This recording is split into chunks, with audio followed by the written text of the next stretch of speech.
산성이 함락된다면 백성들 얼굴 어찌 보나. 적들이 들이닥칠 텐데 결국 내 발로 가야 하나. 내일이 오면 푸른 옷을 입어야겠지. 내일로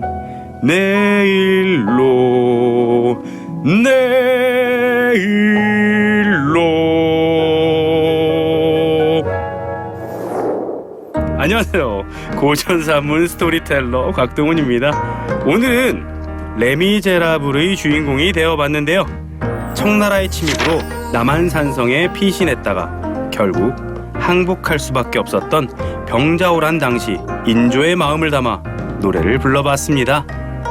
오늘 만나볼 작품이 바로 산성일기인데요.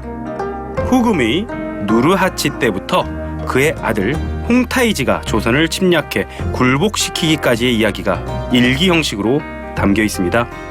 특히 병자호란 당시의 50여일은 날짜별로 아주 상세히 기록되어 있답니다. A4 용지 30쪽에 달하는 긴 내용이라서 선생님이 최대한 간추려 보았어요. 그럼 그때 조선으로 함께 들어가 보시죠. 1636년 병자년, 청나라의 장수 용골대와 마부대가 인조의 첫 번째 부인인 인열왕후 국상에 조문하러 오는데요. 조정은 이들을 박대하고 청나라에서 보낸 편지에 답하지 않는 등 청가의 화친을 배척합니다. 청태종 홍타이지는 분노하며 조선을 침입하기로 마음먹고 조선이 보낸 사신에게 이렇게 전합니다. 내 나라가 동짓달 25일 안으로 대신과 세자를 보내지 않으면 내가 당당히 동쪽으로 진격하리라. 얼마 지나지 않아 청나라가 군대를 이끌고 조선으로 향하는데요. 청나라의 침입을 알리는 봉화에도 도원수 김자점의 잘못된 판단으로 조정은 12월 12일 오후에야 비로소 적의 침입이 가까웠다는 것을 알게 됩니다. 14일 오후 인조와 일행은 급하게 강화도로 향하는데요. 적장 마부대가 수많은 군사를 거느리고 이미 홍제원에 다다라 하는 수 없이 남한산성으로 피신합니다. 이후 남한산성까지 진격해온 적군.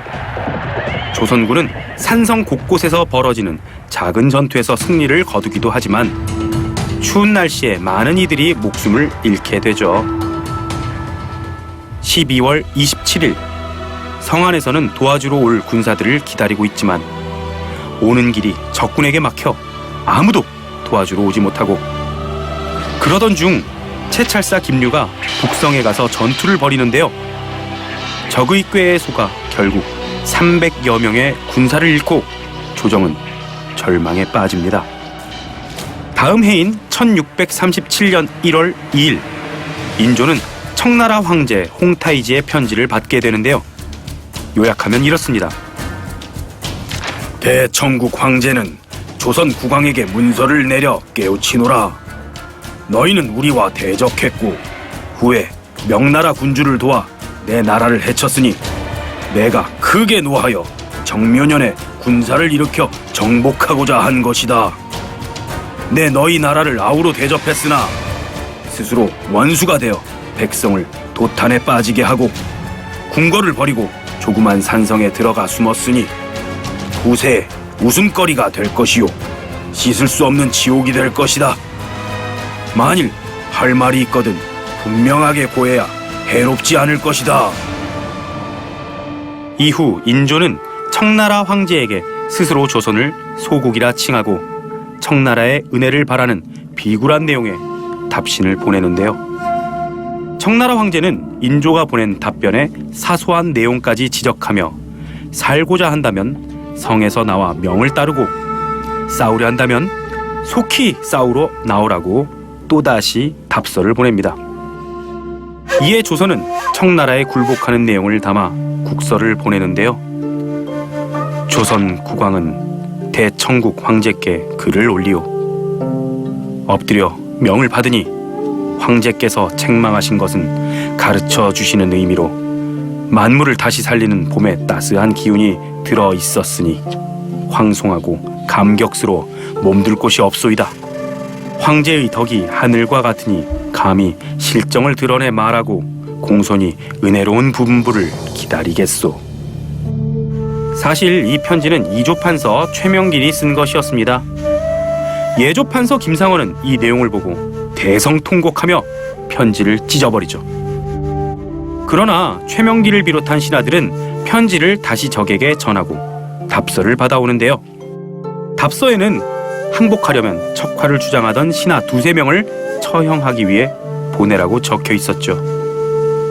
그 글을 보고 임금은 이렇게 말했습니다. 척화한 신하들과 함께 죽을 망정 어찌 신하들을 보내리요? 임금은 결국 신하들을 보내지 않았습니다. 1월 24일 적이 남쪽을 치고 들어오고 계속해서 행궁을 향해 대포를 쏘아대며 압박을 합니다. 이틀 후 최명길 일행이 적진에 가니 용골대와 마부대가 이렇게 말했습니다. 강화도가 함락되고 대군 형제 일행이 이미 김포에 이르렀다. 임금이 성을 나선 뒤 다시 궁궐로 들게 하고 세자와 대군만 북으로 데리고 갈 것이니 너희들은 의심하지 말거라. 임금은 결국 남한산성을 떠날 계획을 세웁니다. 1월 30일 임금은 세자와 더불어 신분이 낮음을 뜻하는 푸른 옷을 입고 성안을 가득 메운 사람들의 통곡 속에 성을 나서죠. 높은 단상에서 위세를 부리는 청태종에게 임금은 3번 절하고 9번 머리를 조아리고 충성을 맹세합니다. 삼전도에 나가 청태종 앞에 무릎 꿇고 항복한 이른바 삼전도의 굴욕이라 불리는 사건입니다. 이 이후에도 세자와 복림대군이 볼모로 잡혀 떠나는 모습 등이 담겨 있죠. 작자미상의 산성일기는 궁녀가 썼다는 주장과 국서와 같이 중요한 내용 등이 포함되어 있는 것으로 보아 궁녀가 쓴 것이 아니라는 주장이 있는데요. 어느 것이든 역사적 자료로서의 가치가 충분하다는 것만큼은 논란의 여지가 없습니다. 오늘은 선생님이 간추려서 이야기를 전해드렸는데요. 전문에는 조선의 국서와 청의 답서, 최명길과 김상원으로 대표되는 주화파와 척화파의 갈등이 자세하게 기록되어 있으니 기회가 된다면 역사 공부도 할 겸 전문을 읽어보셔도 좋겠네요. 그럼 지금까지 병자호란의 역사를 기록한 산성일기였습니다.